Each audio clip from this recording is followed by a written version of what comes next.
Hey folks.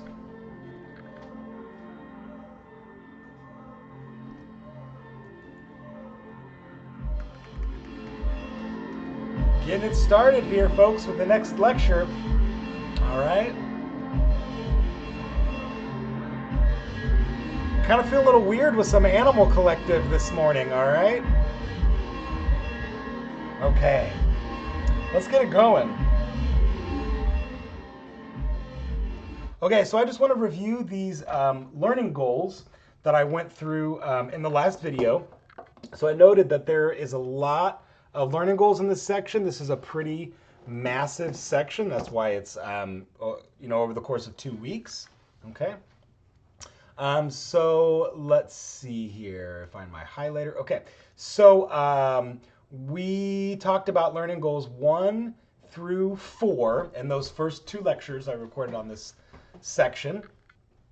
In the first lecture, so lecture 7 and lecture 8, we talked about the equations for expansion work against constant external pressure of an ideal gas.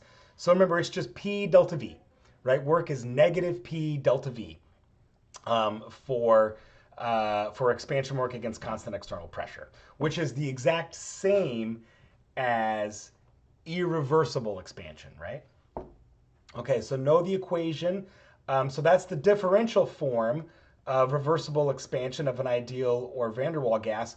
So this is still work equals negative PdV, and that's the differential form that I'm referring to. So being able to integrate P dV for either ideal gas or van der Waals. Okay, so know the relationship between irreversible expansion work and reversible expansion work. So again, that's noting that the irreversible expansion work requires you to just say a constant pressure times delta V.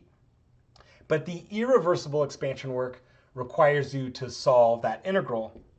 And then in the case of the ideal gas, you get negative nRT natural log of VF over VI. Okay? So know the various equations and be able to use them for constant volume heat capacities. So there was a lot of equations that I talked about for constant volume heat capacities. You don't have to memorize them if you know how to apply the degrees of freedom, right? So heat capacity for a solid is 3R. Heat capacity for a nonlinear gas is also 3R, and so forth. So be able to comfortably navigate through all of those. Okay, know the difference between constant volume heat capacity of solids, liquids, and gases. All right, so again, that's kind of also related to that same learning goal, just knowing the various equations, and also understanding that in the heat capacity of solids, I just talked about simple atomic solids being 3R, and I'm not going to really go beyond that for the scope of this course. And I just talked very briefly about liquid water as an example of a heat capacity of a liquid. So more on heat capacities today, and still noting the difference between heat capacity of gases, liquids, and solids. Okay, and then where we're going to pick up today is, as you can tell, enthalpy. Okay, so let's get that going. Okay, let's get that stuff out of here. Okay, so in the introduction of enthalpy, we start by recognizing that delta U, so the change in internal energy, is not equal to energy transferred as heat when the system is free to change its volume. Okay, so we noted that as a review, delta U equals QV.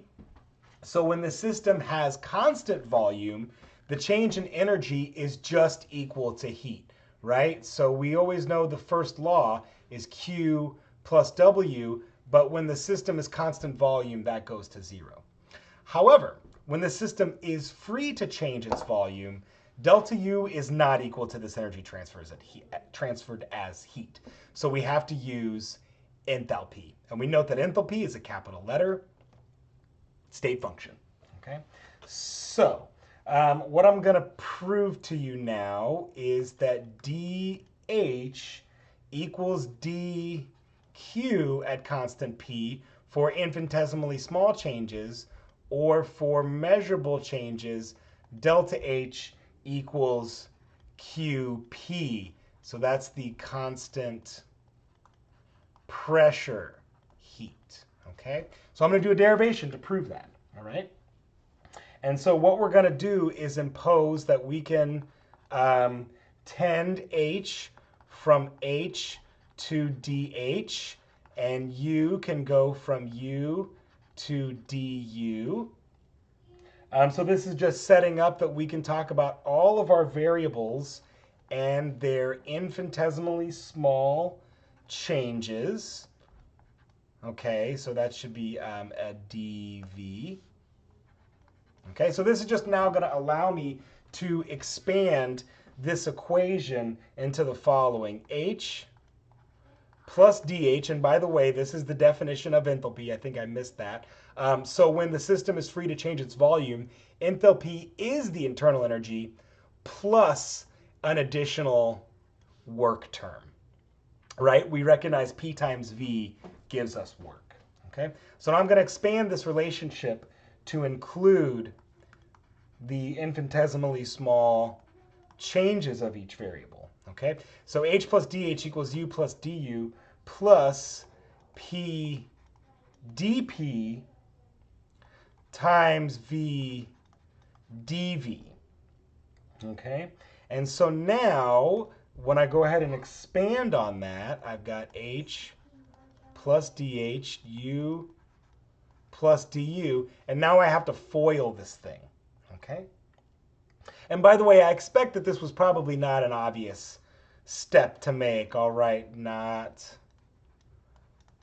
obvious. But as we kind of move forward in this course, right, we're going to apply the definition and rules of calculus to try and make sense out of things, okay?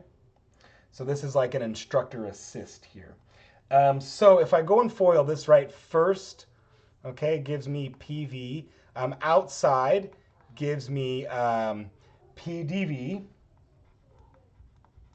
Inside gives me dPV. And last gives me dPdV. And now I kind of have to sort out what to do with all of this stuff, okay? Well, first thing to recognize, dP times dV, we're going to assume that tends to 0. And the reason why we're going to assume that tends to 0 is because that's two, I'm just going to write infinitesimally small changes, okay? So it's two really tiny numbers being multiplied by each other. So we're just going to effectively drop it to 0. It's not totally equal to 0, but within, you know, most of a reasonable number of sig figs, two very small numbers being multiplied to each other will drop out to 0. Okay? I'm also going to impose constant pressure right here. And the reason why I'm going to impose constant pressure is because we've already explored what happens when we impose constant volume. And so now the game to play is to hold the other variable constant, which hopefully by the end of kind of this whole section, it will be obvious why we play that game. Why we fix one variable and see what happens, then we fix the other variable and see what happens.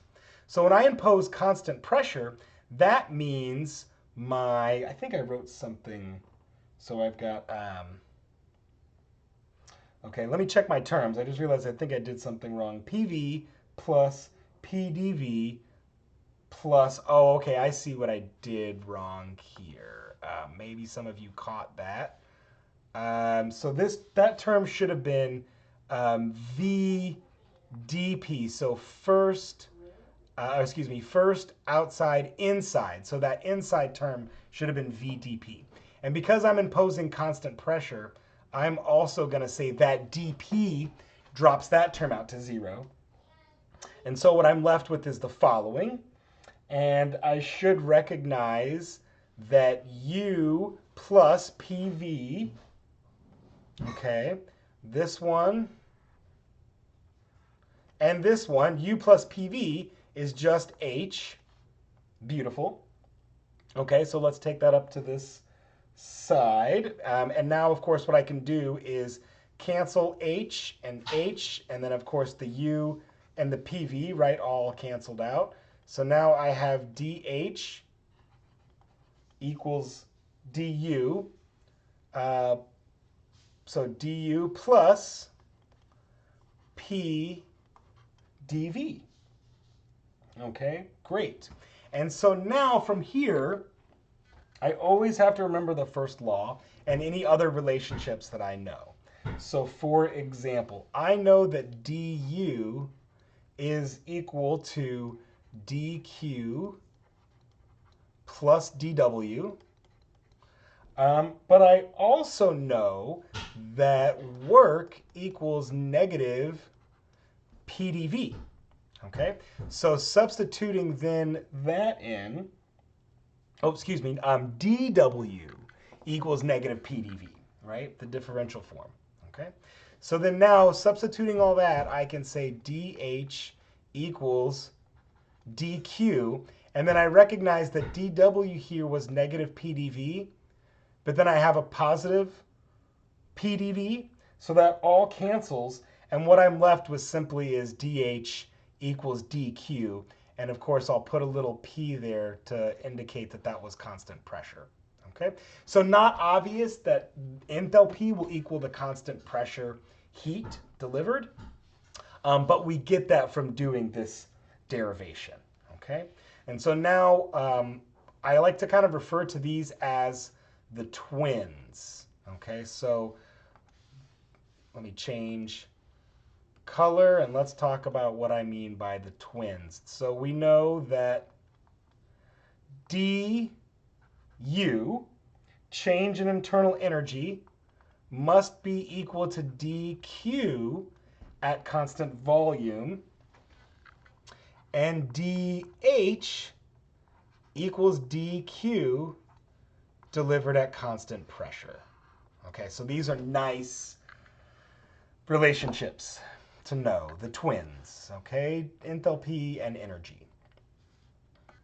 Okay, so I'm going to go back to changing color, and then let's see, let's move on to the next slide, okay?